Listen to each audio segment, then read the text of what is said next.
Hello everyone, welcome to a brand new adventure. In this video, I'm taking you deep into the wild heart of MP to explore the untamed beauty of Sanjay Dubri Tiger Reserve. Before stepping into this forest, I had heard whispers of a legendary tigress, Mausi Maa, a name spoken with reverence by locals and forest guards alike. Today, I hope to catch a glimpse of her, and I will share her story and why she came to be known as Mausi Maa. Our safari began with a beautiful sight, a honey buzzard perched near a waterhole, pausing to drink in the stillness of the morning. Just ahead, a crested serpent eagle was scanning the forest floor, its sharp eyes locked on the ground, searching for its next meal. High above, a crested hawk eagle perched silently on a tree branch. While watching a spotted deer standing quietly, the silence was suddenly broken by a sharp alarm call, a chilling signal that danger was near. We rushed toward the direction of the alarm call, and there she was, sitting quietly in the bushes with her 3 cubs gathered around her. A powerful moment, the queen of the forest, Mausi Maa, surrounded by her legacy.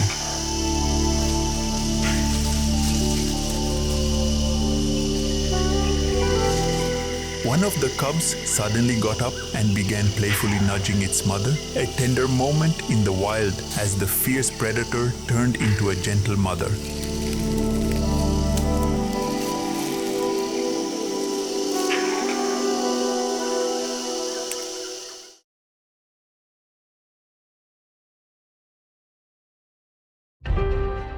In MP's teak forests, sisters T18, also known as Guri, and T28, daughters of the famed Tigress Kamlee, raised their cubs side by side. By 2022, Guri had 4 cubs, T28 had 3, and their elder sister T17 had 3 as well. But tragedy struck. Guri was hit by a train while patrolling her territory.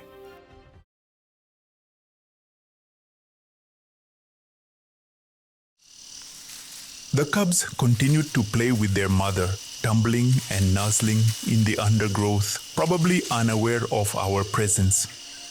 We watched in silence from a distance, holding our breath, witnessing the wild in its most intimate form.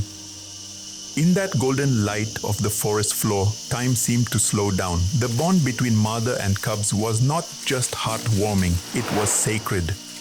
This was Mausi Maa, not just a tigress, but a symbol of strength, sacrifice, and motherhood. Then, as if answering some silent call, the tigress arose. With a gentle chuff, she led her cubs deeper into the forest. Hoping for another glimpse, we drove to the other side of the forest. Maybe, just maybe, we could see them again. But then, something caught our eye. One of the cubs was crouched low, feeding on something. Could it be a fresh kill? We couldn't see the face clearly, nor the prey. It was hidden deep in the undergrowth. But from the cub's posture and the stillness around, it was clear a kill had been made. After feeding, the cubs settled down beside the bushes, their bellies full, their movements slow. The forest grew quiet once again. With hearts full and cameras heavy, we ended our morning safari, grateful for the rare glimpse into the secret life of the wild. In the afternoon, we returned to the spot where the cubs had rested, but they were gone. The forest was silent. Then again, the alarm call, and just moments later, we found them. The tigress and her cubs back in the open, as if the forest itself had called us to witness their return. Then, to our amazement, they began walking around us, calm, confident, and completely unbothered by our presence. We were stunned and honestly confused about where to point our cameras. By now, even I couldn't tell which one was the mother and which were the cubs. They all looked equally majestic. 4 tigers calmly roaming around us, the mother and her 3 cubs moving like shadows through the forest. It was as if we were no longer mere spectators, but part of their world for a brief magical moment. The air was thick with awe and adrenaline. Cameras clicked, hearts raced, yet no frame, no word could ever truly capture the feeling.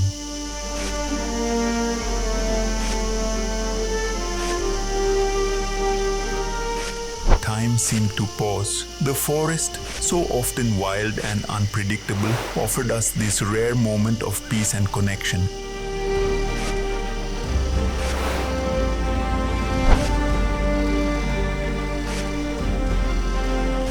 And though our cameras worked overtime, some moments just imprint on your soul beyond the reach of any lens.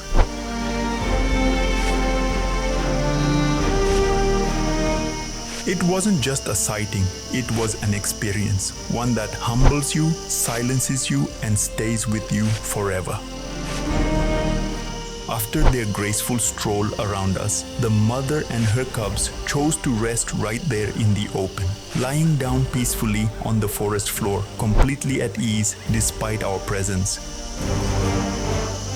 The soft rustle of leaves and gentle breaths filled the air as they relaxed under the warm sun, a rare and intimate glimpse into their world. As we watched quietly from a respectful distance, the weight of the moment settled in, a profound reminder of the trust and harmony that can exist between humans and the wild. With hearts full and minds racing, we gently ended our afternoon safari, knowing we had witnessed something truly unforgettable. Though we had already witnessed unforgettable moments in just 2 safaris, little did we know that an even more stunning encounter awaited us the very next day, one that would forever be etched in our memories. As we made our way back, the forest bathed in the soft glow of dusk, we were gifted one final surprise, a true gem of the jungle. Out from the shadows emerged a sloth bear, lumbering across the path, wild and wonderful. It was the perfect end to an already unforgettable day. The next morning, we explored a different part of the park, hoping to spot another tiger and uncover a new story in the wild. But even as we searched for new signs of life, yesterday's encounter still lingered in our minds, a story too powerful to forget. But soon we spotted a few sub-adult cubs, possibly from T17, though we couldn't be sure.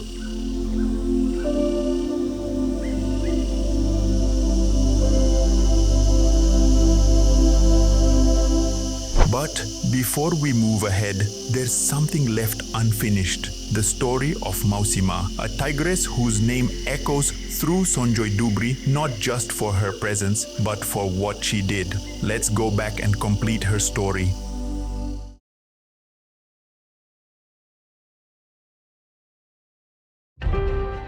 After Guri's tragic death, the cubs became vulnerable.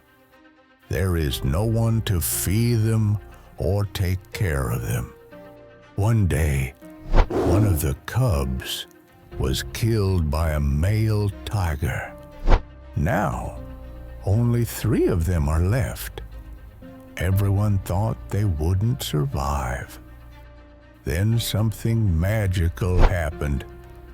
T28 took in her sister's cubs and began feeding them alongside her own. The cubs survived, and T28 earned a new name, Mausi Maa.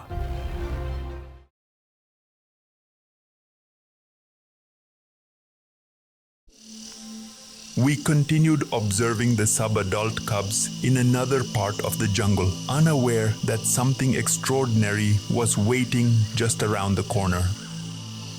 And with that, our morning safari came to an end, leaving us with new sightings, lingering questions, and a sense that the jungle still had more to reveal. In the afternoon safari, we returned to the spot where Mausi Maa and her cubs had been seen. But this time, the place was empty. The forest was quiet. They had moved on. And then, suddenly, out of nowhere, Mausi Maa appeared, silent, powerful, and as regal as ever. It felt like the forest had come alive once more.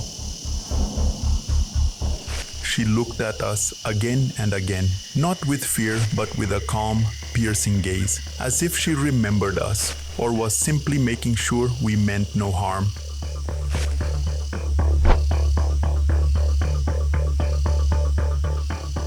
Then, with a final glance, she turned and walked into the dense forest, disappearing slowly into the wilderness, step by step. Once again, we returned to the spot where they had made the kill, hoping to catch another glimpse of the family. And then, the magic happened. Out of the stillness, life stirred, and the jungle unveiled its secret once more. And there it was, the moment that shattered every definition of wild I had known. Mausi Maa and her cub dragging the massive buffalo kill into the open.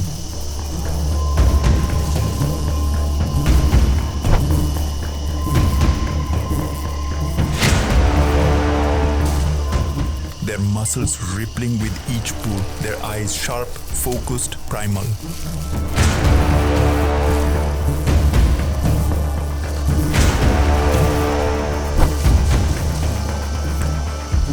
The cubs tore into the flesh without hesitation, instinct over everything.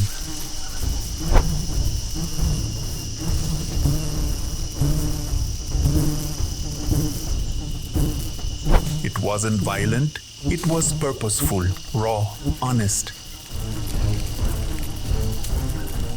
The circle of life playing out right before my eyes.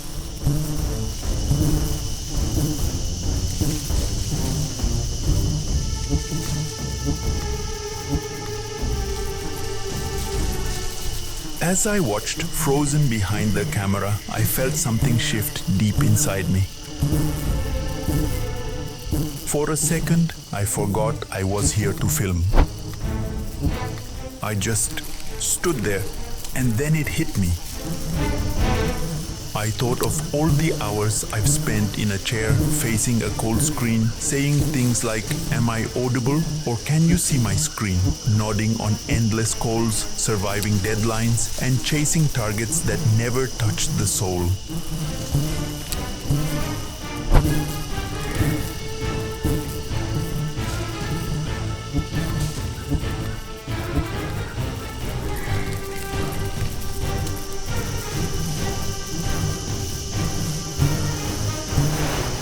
But this was life, raw, vivid, untamed.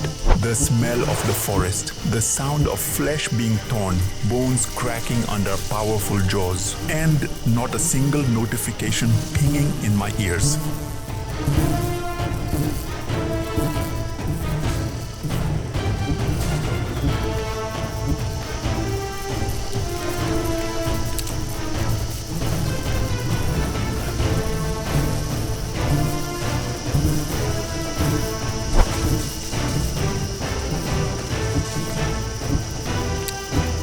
I've seen tigers before, I've witnessed kills before, but this was different.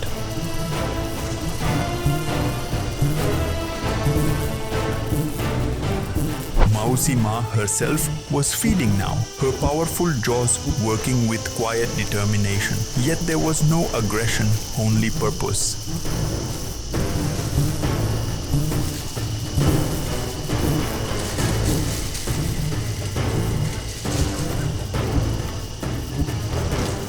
In that moment, she wasn't just a predator.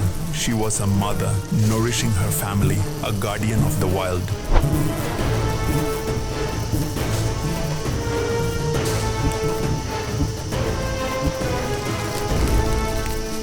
living embodiment of strength, grace, and divinity in stripes.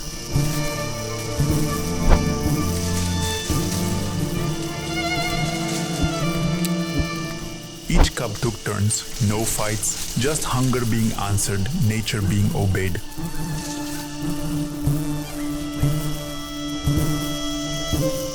The air was thick with scent and silence, the kind of silence that fills your chest instead of your ears.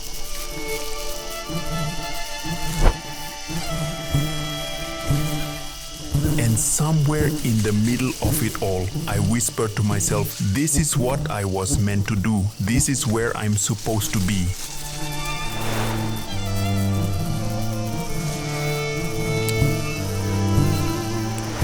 Not every moment in the jungle is action. Many are just waiting, listening, being still. But moments like this, they're the reward. A reminder that we are not above nature. We're part of it, and the further we drift away, the louder it calls us back.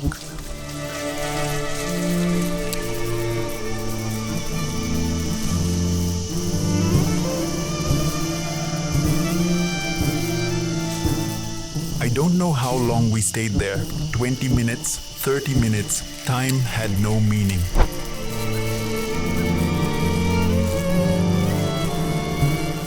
I didn't care if I got the perfect shot. I just wanted to burn this memory into my soul.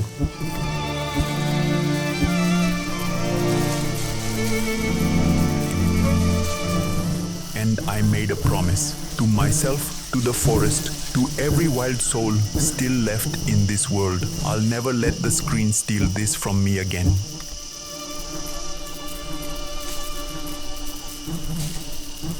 It's time to end this incredible journey here. Until next time, stay well, stay wild.